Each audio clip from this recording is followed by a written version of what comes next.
කොහේ ඉඳලාද ආවේ? මිරිස්සත්ත කොහෙද ඇවිල්ලා? එල්පිටියේ නේද? ඔව් එල්පිටියේ පාර. මොකද උනේ දැන් මේ කියන්න බලන්න.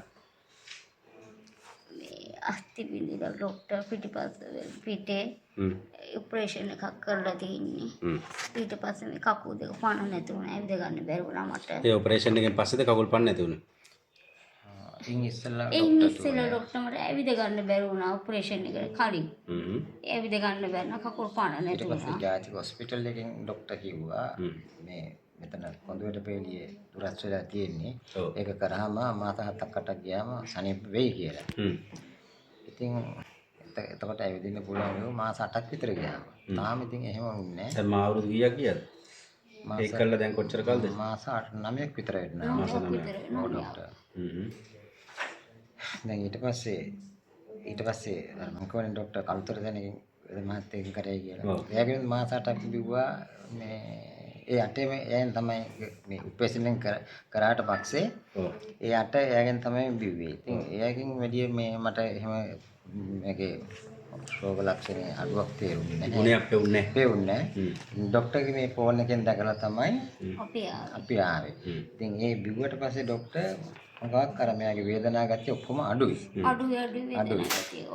වේදනා වමනේ දාන විතරම. ඒක දැන් අඩු වුණා.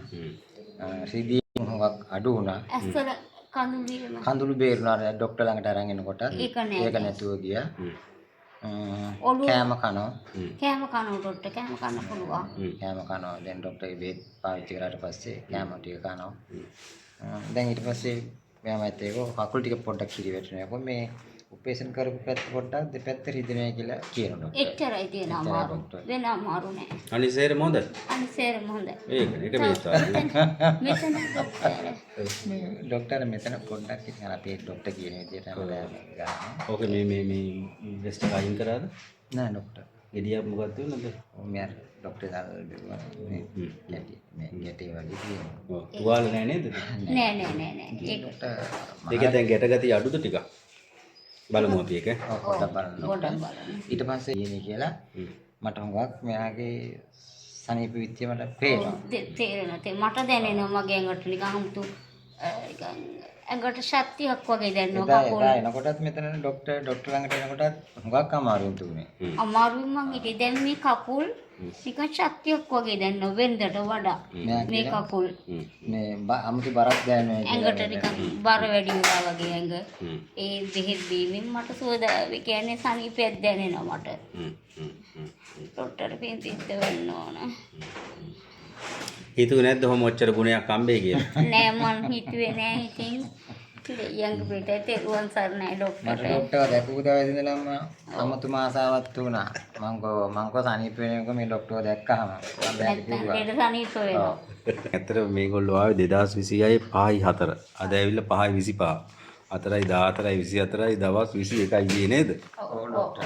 දවස් 20. මේ දවස් 16 බෙහෙත් වාරයක් අපි දීලා තියෙන්නේ. දවස් 16 ගුණ මේ කියන්නේ. ඉතින් මේ පේනවනේ මේ වගේ විඳවලා දැන් අවුරුදු මාස 8ක් එක තැනකින් කරලා තියෙනවා. ඉතින් මොනවා හරි කරලා ඉතින් මේ මහත්තුරුත් ඉතින් නමුත් ඊට වඩා ලොකු ගුණයක් අපි දවස් 16න් ගත්තා. නේද ගත්තනේ? ඔව්. අනිවාර්යෙන්ම ගත්තා ડોක්ටර්. අනිවාර්යෙන්ම. ඉතින් ඒ නිසා මේ ඒක අපි කාටවත් දොස් කියන්නේ නැහැ. ඉතින් ඒකේ පුද්ගලයන්ගේ මහත්යලගේ දක්ෂතාවය කොහොම හෝ වේවා. ඉතින් මේ වගේ අහිංසක අසරණ ලෙඩ ඕන තරම් සමාජයේ ඉන්නවා. ඉතින් මේ අපි මේ සාක්ෂි සහිතව පෙන්වන්නේ ඉතින් අපි යම් නිහතමානීව වැඩක් කරන නිසා. ඉතින් ඒ හින්දා ඕන තැනක යන්න ගිහිල්ලා බැරි වුණාම මම හැමදාම කියන්නේ ඔබට බැරි වුණාම අය අසරණ වුණාම අය කවුරුත් නැහනේ බාර ගන්න. එහෙමයි ડોක්ටර්. ඒගොල්ලෝ තමයි අසරණ රෝගීන්ගේ සුව කරනවා තැන්වලනේ. ඔව්. ඉතින් ඒ හින්දා ඒ නිසා තවත් දුක් විඳ හොස්පිටල් වල ඉවරයක් නැතුව අවුරුදු ගණන් පරීක්ෂණ කර ඔය විඳෝ ඉන්නවා. මම කියන්නේ නැහැ ඒ රෝහල් වලට යන්න එපා කියලා. ඕන තැනකට යන්න. ගිහිල්ලා බැරි වුණාම එන්න. බැරි වුණාම බාර ගන්න තැන තමයි මෙතන. ඒ නිසා මම කාටවත් කියන්නේ කිසිම තැනක යන්න එපා කියලා. ඔයගොල්ලෝන්ට යන්න තියෙන හැම තැනම යන්න. රටේ නෙමෙයි ලෝකේ ඕන තැන ගිහිල්ලා යන්න තැනක් නැතුව අනාථ වුණාම කරන්න දෙයක් නැති වුණාම ආන්නේ රෝගීන් එන්න